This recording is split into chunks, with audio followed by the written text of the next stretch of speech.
கோபாக்கினைக்கு நான் பாத்திரவான் ஆயிட்டேன், தேவ கோபாக்கினை என் மேலே இருக்குது, நரகத்துக்கு பாத்திரன் ஆயிட்டேன், தேவ தண்டனை என் மேலே இருக்குது, தலைக்கு மேலே இருக்குது அப்படிங்கிற ஒரு தெய்வ பயம் அங்கே உண்டாகிறது. எவ்வளவு பெரிய பாவி, நான் நினைச்சதை காட்டிலும் நான் பெரிய பாவி என்கிற அறிவு உண்டாகுது. அது யாருக்காவது பிடிக்குமா? இது பிடிக்குமா யாருக்காவது? வேதனை அளிக்கும். நான் அவ்வளோ பெரிய பாவியா?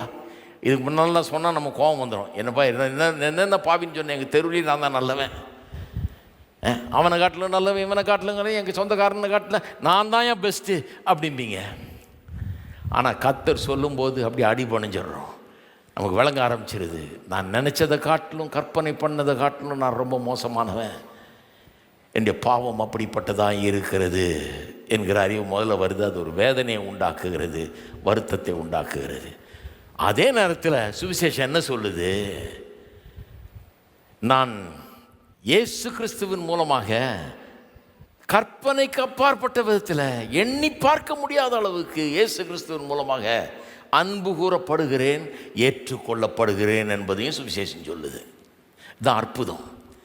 பெரிய பாவின்னு சொல்லுது, நீ மாறலன்னா நரகத்துக்கு தான் போகிறேன்னு சொல்லுது சுவிசேஷம். ஆனால் நரகத்துக்கு பாத்திரவனாக இருக்கிற இப்போவே வாழ்க்கை நரகமாக தான் இருக்குது உனக்கு, நீ பாவத்தில் இருந்தீனா அப்படின்னு சொல்லுது. அது பெரிய வருத்தத்தை உண்டாக்குறது, வேதனையை உண்டாக்குகிறது. ஐயோ நான் அவ்வளோ பெரிய குற்றவாளியாக கடவுளுக்கு முன்னால் அப்படிங்கிற எண்ணத்தை உண்டாக்குது. அதே நேரத்தில் சுவிசேஷம் என்ன சொல்லுது? இயேசு கிறிஸ்துவின் மூலமாக நீ அன்பு கூறப்படுகிறாய், ஏற்றுக்கொள்ளப்படுகிறாய். எந்த அளவுக்கு?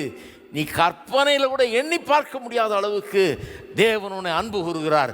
உனக்காக இந்த தேவ குமாரனே வந்து தன்னை ஒப்பு கொடுத்து உனக்காக மரித்திருக்கிறார் அப்படின்னு சொல்லுது. அப்போ ஒரே நேரத்தில் வேதனையும் வருது, அற்புதமானதாயும் இருக்கிறது சுவிசேஷம். அதே மாதிரி தான் திருமணமும் இந்த ரெண்டு காரியத்தையும் உடையதாக இருக்குது. ஒரே நேரத்தில் வேதனை, அதே நேரத்தில் அற்புதம்.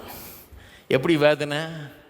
நம்ம பண்ணுறதெல்லாம் தப்பு, நம்ம மாறணும்னு சொல்கிறதுக்கு ஒரு ஆள் இருக்கிறாங்க. இப்போ ஹலோ, கொஞ்சமாக அது பிடிக்குதா நமக்கு? அது பிடிக்கவே மாட்டேங்குது. இப்போ சொன்னார், தொல்லை தாங்க முடியலையா இந்த மனைவியால், எந்நேரமும் இது தப்பு அது தப்பு, இப்படி செய்ய அப்படி செய்யன்றாங்க. எங்கே போய் சொல்கிறது என்னாரு? அப்படி தான் பைபிள்லேயே சொல்லியிருக்கியான்னு எங்கே சொல்லியிருக்குனாரு? உனக்கு ஹெல்ப்பரை தர்றேன்னாரு ஆண்டவர். அந்த ஹெல்ப்பர் தான் இப்போ ஹெல்ப் பண்ணிக்கிட்டு இருக்கிறாங்க. ஐயோ இதான் ஹெல்ப்பு? ஆமாம் இதுதான் ஹெல்ப்பு. நீங்கள் உருப்படுறதுக்காக ஹெல்ப்புங்க. ஹலோ, உங்களை மாற்றிக்கிறதுக்காக ஹெல்ப்பு.